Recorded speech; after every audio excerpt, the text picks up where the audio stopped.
May I start? Okay.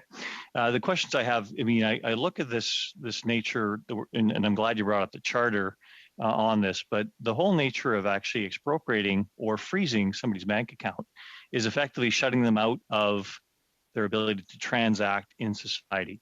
And going to your friends and families and effectively getting help that way, is that you don't think that's an overstep of what the charter provisions are as far as freedom to transact being one of our fundamental freedoms? So, if I may, Isabelle, the measures have been tailored to limit the impact on the charter rights, no more than reasonably necessary to end the unlawful assembly. And the obligation to freeze accounts only applies to people who are participating in the illegal activities that are described in sections 2 to 5 of the Emergency Measures Regulation.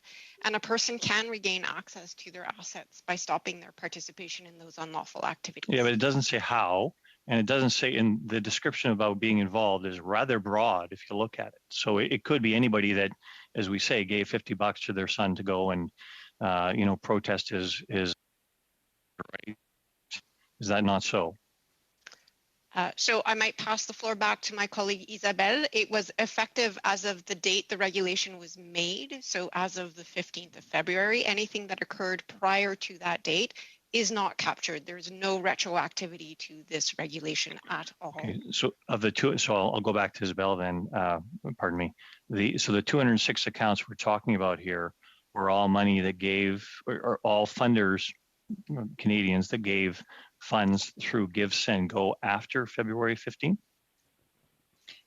I don't know through which means that they gave money, but certainly money that was in the possession of the financial institutions covered by the order after February 15th. That is correct.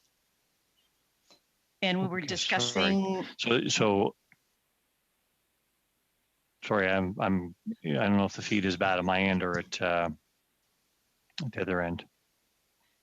No, I was just going to say that in previous discussions that we've had throughout this meeting, what we were saying is, in view of the information that has been shared by the RCMP and the view of the fact that the goal was to stop unlawful funding illegal blockades, the unlawful assemblies, it would seem rather rare if somebody had given $20 and would be captured by or would have an account seized in view of the information. And yet that is the way it's written.